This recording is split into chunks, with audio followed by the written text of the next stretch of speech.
اوپر بند کمرے میں اسیب ہیں، اس لیے وہاں کوئی نہیں جاتا۔ یہ آج سے تقریباً 22 سال پہلے کا واقعہ ہے جو میرے ساتھ پیش آیا تھا۔ میں اپنی نوکری کے لیے سکھر آیا تھا۔ یہاں میرے ماموں رہتے تھے۔ کچھ دن میں ان کے گھر ٹھہر گیا کہ جب تک کہیں اور میرا رہنے کا بندوبست نہیں ہوتا۔ ماموں جان کے گھر میں کئی سالوں کے بعد آیا تھا۔ بچپن سے کبھی اماں جان کے ساتھ آیا تھا۔ ابھی کچھ دن ہی گزرے تھے، نئی نوکری تھی، میں الجھا ہوا تھا۔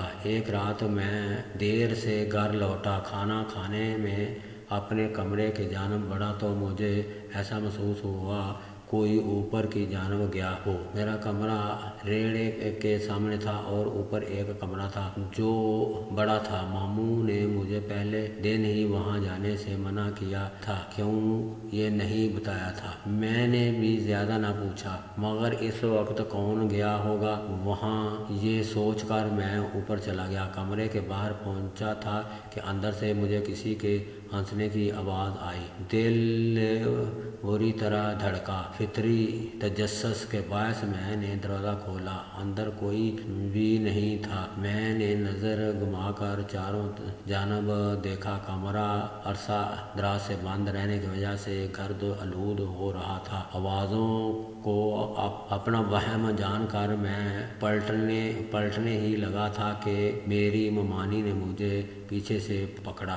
میں نے چونک کر دیکھا۔ مجھے حیرت بھی ہوئی کہ وہ کبھی سیڑھیاں نہیں چڑھتی تھیں، مگر انہوں نے کہا کہ مجھے اوپر آتے دیکھا تو میرے پیچھے چلی آئیں۔ مجھ سے پوچھا تو میں نے بتایا کہ مجھے لگا کوئی اوپر آیا ہے، دیکھنے چلا آیا۔ خیر میں ان کے ساتھ نیچے آنے لگا۔ ابھی وہ 2-3 سیڑھیاں ہی اترے ہوں گے کہ مجھے محسوس ہوا کہ کوئی میرے پیچھے پھر ہنسا ہو، مگر وہاں تو ممانی تھی۔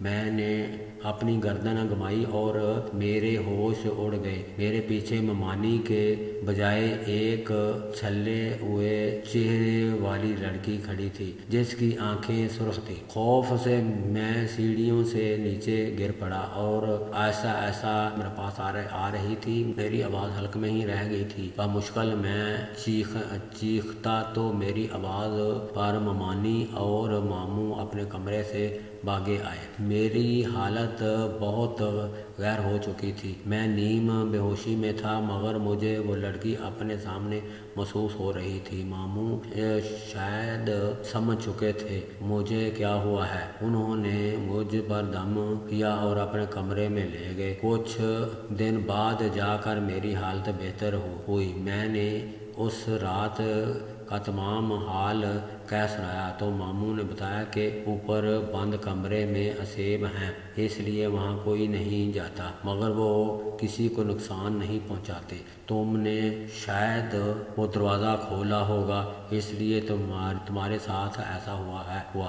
اس کے بعد جتنا وقت بھی ان کے گھر رہا، کبھی رینے کے پاس بھی کھڑا نہ ہوا۔